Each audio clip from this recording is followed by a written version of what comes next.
নমস্কার, সুস্মিতা ইজি রেসিপিতে সকলকে স্বাগত।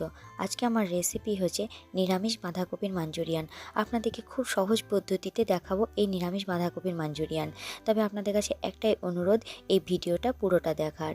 তো চলুন দেখে নিন কীভাবে এই বাঁধাকপির মাঞ্চুরিয়ান তৈরি করি। তো প্রথমে এখানে 1 বাটি মতন বাঁধাকপি ছোটো ছোটো করে কেটে নিয়েছি। আর নিয়ে নিয়েছি এখানে ধনেপাতা কুচি, আর 1 চামচ লবণ, 1 চামচ গোলমরিচ গুঁড়ো, আর 1 চামচ হচ্ছে কাশ্মীরি লঙ্কা গুঁড়ো। তারপরে এখানে বাইন্ডিং করার জন্য 4 চামচ নিয়ে নিয়েছি ময়দা আর 2 চামচ কর্নফ্লাওয়ার। তবে বাইন্ডিংটা যদি আপনাদের ঠিকমতো না আসে তখন কিন্তু ময়দা আর কর্নফ্লাওয়ার পরিমাণটা বাড়াতে পারেন। তারপর দেখুন আমি এখানে নিয়ে নিয়েছি 1 চামচ মতন সয়া সস, আর নিয়ে নেব আদা, মৌরি আর কাঁচা লঙ্কা পেস্ট, সেটা 2 চামচ মতন। তারপর সমস্তটাকে হাতের সাহায্যে ভালো করে মেখে নেব। একটু চেপে চেপে নেব, কারণ লবণ দেওয়ার কারণে বাঁধাকপি থেকে এমনিতেই জল বেরিয়ে যায়। তারপর এটার আর কোনো ব্যবহার করতে বাইন্ডিং করতে জলের কোনো দরকার হয় না। তারপর দেখুন বলের আকারে গড়ে নিলাম। তারপর সবগুলো এক এক করে গড়ে নিয়ে আপনাদেরকে দেখাচ্ছি। দেখুন গড়া হয়ে গিয়েছে। এবার কড়াইয়ের মধ্যে সাদা তেল দিয়ে তেলটাকে গরম করে নিলাম। তারপর এক এক করে বলগুলো ছেড়ে দিলাম। তারপর বলগুলোকে একটু উল্টে পাল্টে নেব কিছুক্ষণ হওয়ার পর। তারপর গোল্ডেন কালার হয়ে আসলে বলগুলোকে তুলে নেব কড়াই থেকে। তো দেখুন উল্টে পাল্টে দিচ্ছি।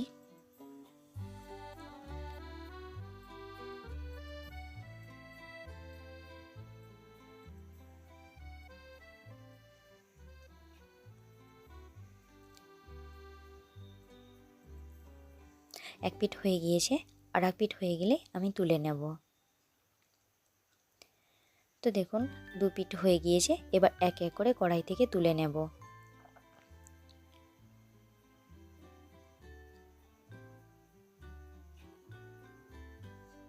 তারপর দেখুন কড়াইয়ের মধ্যে সামান্য পরিমাণ সাদা তেল নিয়ে নিয়েছি। তারপর ঝালের জন্য কাঁচা লঙ্কা দিয়েছি। আপনি ঝালটা আপনারা আপনাদের ইচ্ছে মতন দেবেন। তারপরে এখানে আদা, কাঁচা লঙ্কা আর মৌরি যে পেস্টটা ছিল সেটা এখানে 2 চামচ মতন দিয়ে দেব।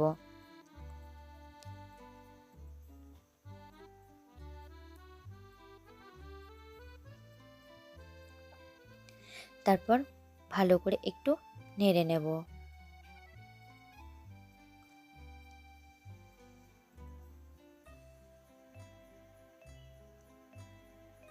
তারপর একটু নাড়াচাড়া করে নেওয়ার পর এর মধ্যে দিয়ে দেব আমি 1 চামচ কাশ্মীরি লঙ্কা গুঁড়ো, 1 চামচ গোলমরিচ গুঁড়ো,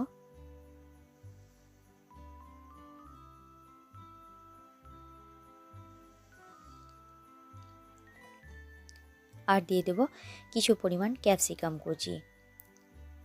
তারপর একটু নেড়ে নেব। তারপর একটু নেড়ে নেওয়ার পর ক্যাপসিকামগুলো নরম করার জন্য 1 চামচ মতন লবণ দিয়ে দেব। লবণটাও আপনারা আপনাদের ইচ্ছে মতন দেবেন, যে যতটা খেতে পছন্দ করেন। তারপর আবার একটু নেড়ে নেব। তারপর ক্যাপসিকামগুলো নরম হয়ে আসলে এর মধ্যে দিয়ে দেবো 1 চামচ সয়া সস।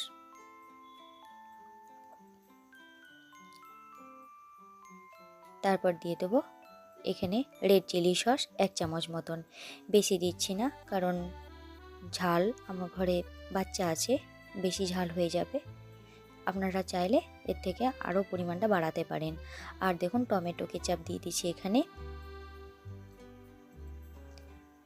3 চামচ মতন।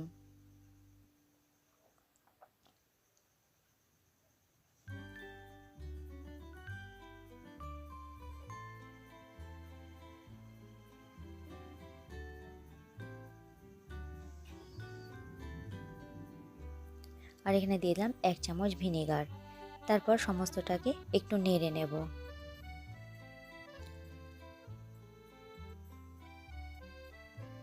তারপর নাড়াচাড়া হয়ে গেলে এর মধ্যে 1 কাপ পরিমাণ জল দিয়ে দেবো। গ্রেভিটা আপনারা আপনাদের ইচ্ছে মতন দেবেন। গ্রেভিটা কম রাখতে চাইলে অল্প পরিমাণ জল দেবেন। আমি এখানে একটু বেশি গ্রেভি রাখবো, সেই কারণে 1 কাপ মতন জল দিয়ে দিলাম। তারপর জলটা ফুটে উঠলে এর মধ্যে যে বাটিতে আমি বলগুলো করে রেখেছিলাম, তো সেই বলগুলো তৈরি করলাম, সেটাতে জল দিয়ে আমি সেই বাটিটা জলে ধুয়ে এর মধ্যে দিয়ে দেবো। তো দেখুন গ্রেভিটা বেশ ঘন হয়ে গিয়েছে। এই অবস্থায় এবার বলগুলো দিয়ে দেব, তারপর একটু মিশিয়ে নেব, তারপর ওপর থেকে ধনেপাতা ছড়িয়ে দেব। ব্যাস, আমার বাঁধাকপির মাঞ্চুরিয়ান একেবারে রেডি। কেমন লাগলো অবশ্যই আপনারা কমেন্ট করে জানান। আর আপনারা যে কোনো নিরামিষ দিনে এই রেসিপিটা তৈরি করতে পারেন। আর অবশ্যই আমার এই রেসিপি ভালো লাগলে এটা লাইক করে দেবেন, শেয়ার করবেন। আর নতুন যারা বন্ধু আছেন তারা আমার চ্যানেলটিকে সাবস্ক্রাইব করার অনুরোধ রইল। ভালো থাকবেন, সুস্থ থাকবেন। আবারও একটা নতুন রেসিপি নিয়ে আপনাদের কাছে হাজির হব। ধন্যবাদ সবাইকে আমার এই রেসিপিটা দেখার জন্য।